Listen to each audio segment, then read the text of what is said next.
मेरी 14 साला हसीन साली कुछ दिनों है के लिए हमारे घर रहने आई।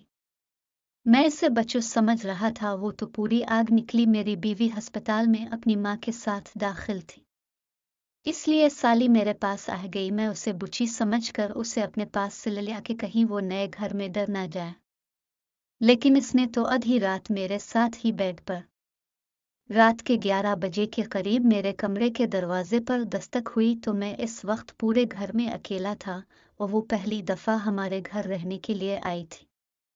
मैं समझ गया था कि ये मेरी साली शबनम होगी। मैंने जैसा ही दरवाजा खोला तो ये देखकर मेरी हैरत की इंतहा न रही। वो नीम सा नाक पहने दरवाजे पर खड़ी थी।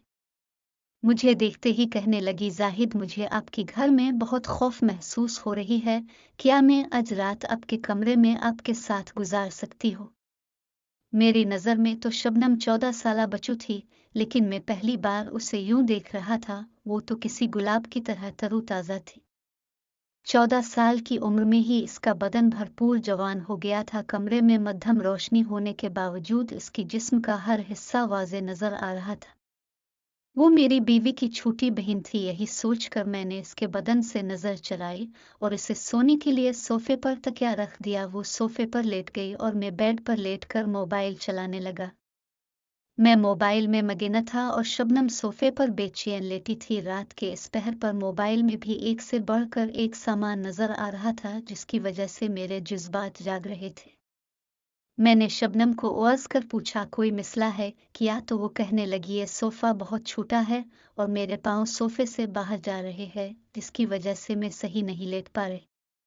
इसकी बात सुनकर मैंने इसे कहा, ठीक है, तुम यहाँ बेड पर आ जा, मैं सोफे पर बैठ जाऊंगा। वो जैसा ही बेड पर आई तो मैंने अपना तकिया लेकर उठने लगा, लेकिन इसने मेरा हाथ पकड़कर रोक लिया और कहने लगी, जाहिद, अब क्या सारी रात बैठे ही रहेंगे? मेरे साथ यहाँ बेड पर सो जाओ, मुझे कोई परेशानी नहीं होगी।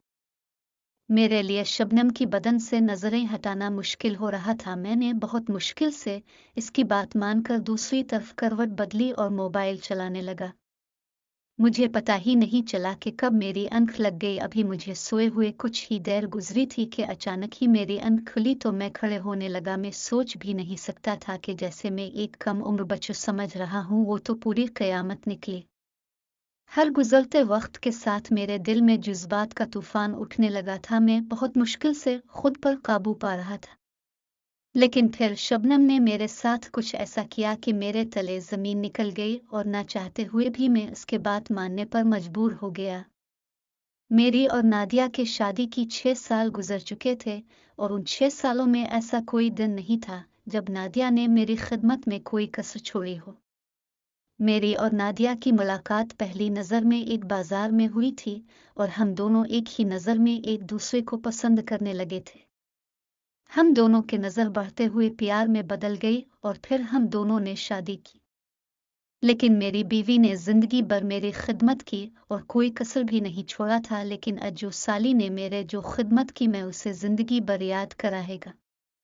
मेरी साली ने 11 दिन हमारे घर पर गुजारी थी और 11 के 11 दिन हमारी अच्छी सी खिदमत की और मैं भी इससे बहुत मुतमईन थी और इसे जाने नहीं देती। आखिरकार वो चली गई, लेकिन इसकी खिदमत में आज भी याद कराएगा। दोस्तों, अगर कहानी अच्छी लगी तो वीडियो को लाइक लाजमी करें और कमेंट में अपने राय का इजहार भी करें।